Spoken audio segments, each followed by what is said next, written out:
श्यामपुर गांव में धर्मपाल और कर्मचंद नाम के दो भाई रहते थे। धर्मपाल स्वभाव का बेहद लालची और मतलबी था। वहीं कर्मचंद एक गरीब परिवार में अपनी पत्नी दया के साथ रहता था। वह दिल का बहुत ही नेक और ईमानदार आदमी था। एक दिन कर्मचंद अपने खेत में हल चला रहा था। तभी धर्मपाल वहां आया और तंज कसते हुए बोला, क्यों कर्मचंद, कैसा चल रहा है खेत का काम? मुझे मेरी खेत की जमीन का किराया भी चाहिए। भैया, मैं जल्दी ही आपका किराया चुका दूंगा, आप चिंता मत कीजिए। हाँ हाँ ठीक है, जितनी जल्दी हो सके उतनी जल्दी मुझे मेरा पैसा दे दो। इतना कहकर वह वहां से चला गया।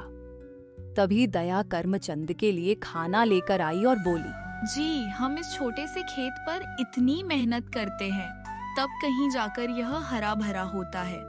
धर्मपाल भैया ने चालाकी से हमारी सारी पुश्तैनी जमीन हड़प ली और बदले में बस यह छोटा सा टुकड़ा दिया। उसमें भी हर महीने हमसे किराया लेते हैं। आप कभी अपने भाई से कुछ कहते क्यों नहीं हैं?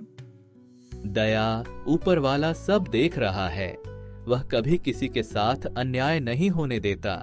तुम चिंता मत करो, देर से ही सही, पर हमारे जीवन में भी न्याय की रोशनी जरूर होगी। दया पति की बात सुनकर शांत हो गई और दोनों ने खेत में ही खाना खाया। दिन गुजरते चले गए। कर्मचंद की मेहनत से वह खर्च चला पाता था। एक दिन धर्मपाल अपने घर में बैठा सोच रहा था, स्वयं से मैं अपने भाई से किराया तो ले ही रहा हूँ, लेकिन क्यों न इस जमीन को पूरी तरह से अपने नाम कर लूं। मैं धोखे से उनसे कागजात पर दस्तखत करवाकर सारी जमीन अपने नाम कर लूंगा और उन्हें पता भी नहीं चलेगा। अगले ही दिन धर्मपाल फर्जी कागजात लेकर कर्मचंद के घर गया और बोला, कर्मचंद, इन कागजात पर अपने दस्तखत कर दो और दया, तुम भी अपने अंगूठे का निशान लगा दो। इन कागजात में क्या लिखा है भैया, थोड़ा पढ़कर बता देंगे आप?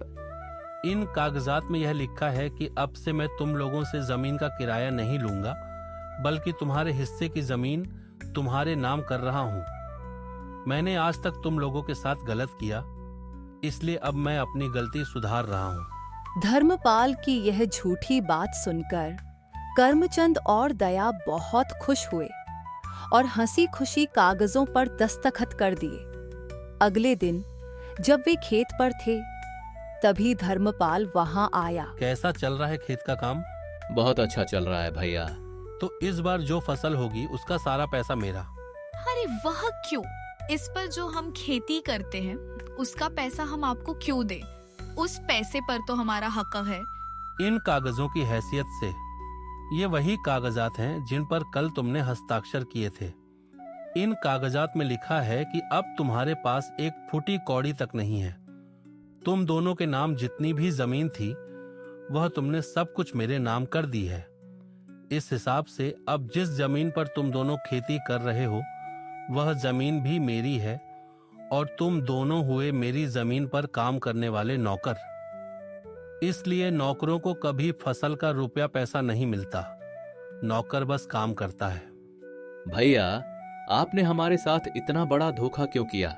मैं आपका सगा भाई हूँ, कम से कम एक बार मेरे घर परिवार का तो ख्याल किया होता। जो ख्याल करना था मैंने कर लिया। अब चुपचाप दोनों काम करो, क्योंकि काम नहीं करोगे तो फिर खाने के लिए तुम्हें दाना पानी कहाँ से मिलेगा। इतना कहकर धर्मपाल ने उन्हें खेत से भगा दिया। दुखी कर्मचंद घर गया।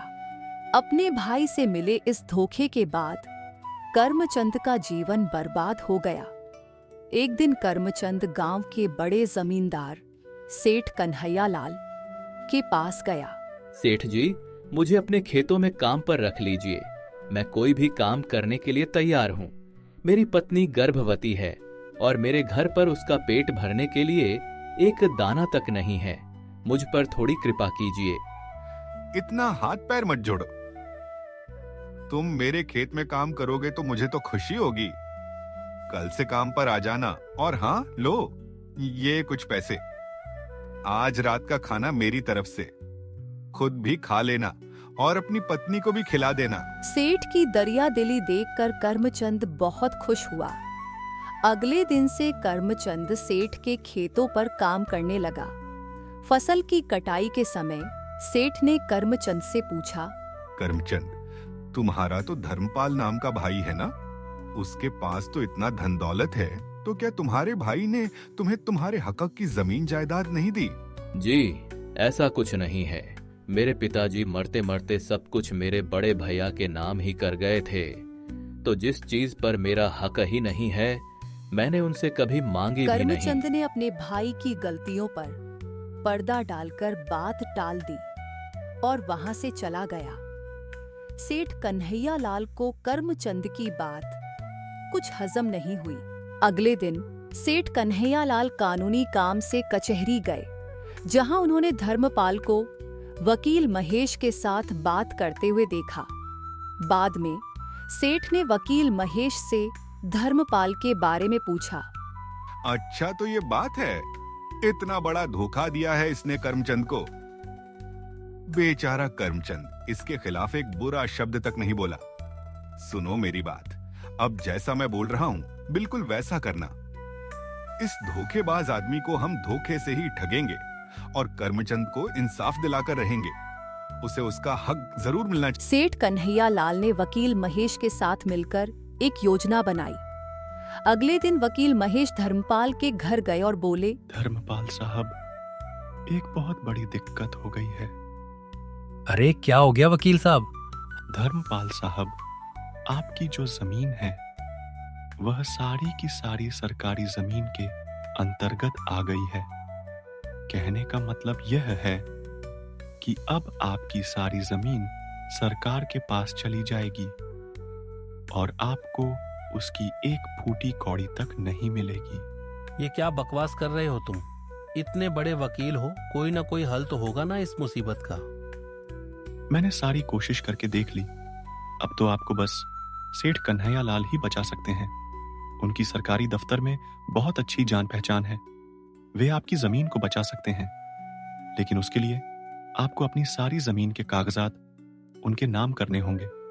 वह आपको आपकी जमीन वापस दे देंगे। अब आप देख लीजिए कि आपको सारी जमीन गंवानी है या फिर बचानी है। अपनी जमीन जाने के डर से धर्मपाल वकील की बात मान गया और सारे कागजात दे दिए। वकील ने कागजात कर्मचंद के नाम करवा दिए। इसके बाद सेठ कन्हैया लाल दया और कर्मचंद को लेकर धर्मपाल के घर पहुंचे और बोले, चलो धर्मपाल, जल्दी से यह घर खाली करो। यह घर अब करमचंद और उसकी पत्नी का है। यह क्या मजाक कर रहे हैं आप सेठ साहब? यह भूखे नंगे मेरे घर में क्या कर रहे हैं? वकील साहब, अंदर आ जाइए, कागजात लेकर आइए जरा और धर्मपाल को सच बताइए। सेठ की आवाज देने पर बाहर खड़े वकील महेश घर के अंदर आए और सभी के सामने सारा सच बताया कि कैसे कागजात कर्मचंद के नाम पर बन चुके हैं। तभी सेठ कन्हैया लाल ने धर्मपाल की तरफ देखते हुए कहा, पूरा लग रहा है ना? जब खुद के साथ धोखा होता है तभी एहसास होता है कि धोखा करना कितना ज्यादा हानिकारक होता है। कर्मचंद और दया को जब सबसे ज्यादा तुम्हारी जरूरत थी, तब तुमने उन्हें मरने को छोड़ दिया। इसलिए मैंने करमचंद को इंसाफ दिलाया और अब तुम जाओ जेल की सलाखों के पीछे। इस तरह सेठ कन्हैया लाल ने धर्मपाल को पुलिस के हवाले कर दिया। कर्मचंद और दया को उनका घर और जमीन वापस मिल गई और उनका जीवन फिर से सुखी हो गया।